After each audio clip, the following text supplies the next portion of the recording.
Sisters and brothers, thanks everyone for being here.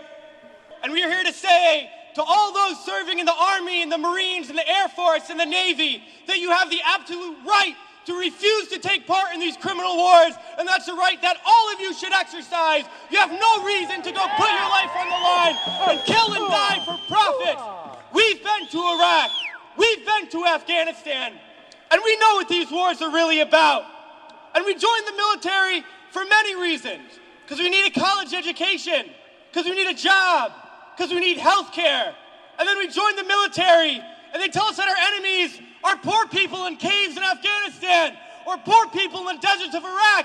But we've been to those countries, and we know that our enemies are not other poor people abroad. Our enemies are the people that laid us off from our jobs, that denied us health care, that make it impossible to get an education. Our enemies are not in the poorest countries on the planet, but right here in the richest one.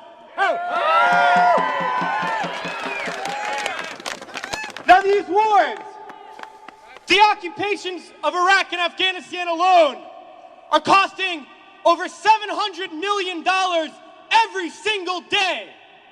This is a crime every single day while so many of us are hurting. Well, I think all of us here and the vast majority of people in this country would agree that we can spend $700 million a day better than bombing people that we have no reason to bomb. We can spend $700 million a day rebuilding those countries we've destroyed. We can spend $700 million a day caring for the veterans we get home when they get home. And then we can spend $700 million a day giving every single person health care, a college education, a job, and a livelihood, and a home. That's what we need to be spending our money on.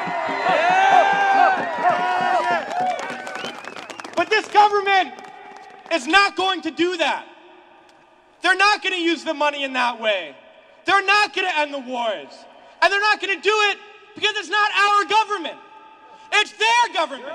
It's a government of the rich. It's a government of Wall Street, of the oil giants, of the defense contractors. It's their government, and the only language that they understand is shutting down business as usual. And that's what we're doing here today, and we're going to continue to do until these wars are over.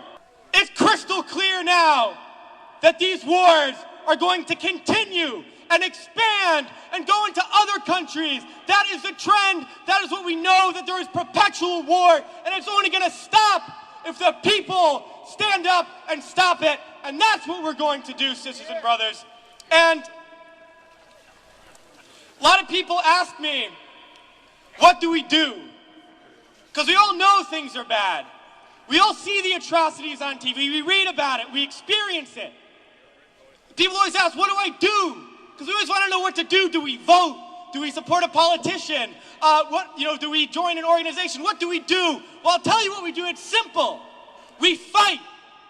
We fight and we fight and we fight, and we shut down our workplaces. We shut down our schools. We shut down the streets. We shut down business as usual, and we fight until we force the people in there to do what the people out here want, because that's how we're going to get around, and we're going to fight until there's not one more bomb drop, not one more bullet fired, not one more soldier coming home in a wheelchair, not one more family slaughtered, not one more day of U.S. imperialism. So let's fight to make that happen. We can do it today, and then the days ahead, we have to fight to end these wars and create a better world, sisters and brothers. So join us in that fight. Thanks. الحمد لله وحده والصلاة والسلام على من لا نبي بعده. هذا الفيديو الذي شاهدناه لهذا الجندي الأمريكي يفضح فيه المؤسسة الأمريكية الخبيثة الإمبريالية، وهذا نقدمه هدية لمن أراد أن يأتي بما يسمى بمجلس الأمن وهذه الدول الخبيثة إلى السودان لحل مشاكل السودان. وركزنا على أن الرجل قد قال أن هذه الحكومة تشن حروبا إجرامية.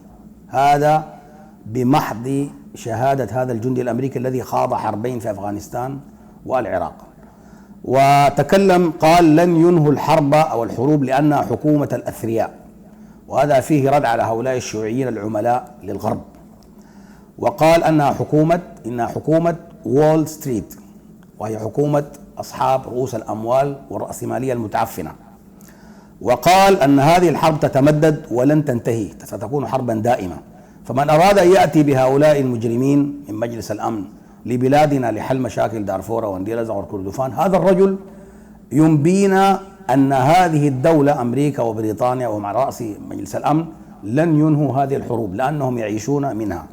وقال US imperialism، ودي الإمبريالية الأمريكية التي كنا نتحدث عنها دائما، لكن للأسف الشديد شيوعيو آخر الزمان هم عملاء للإمبريالية الغربية الرأسمالية المتعفنة. أسأل الله سبحانه وتعالى يطهر منهم البلاد وينجي منهم العباد. وسبحانك اللهم وبحمدك أشهد أن أستغفرك وأتوب إليك. أولئك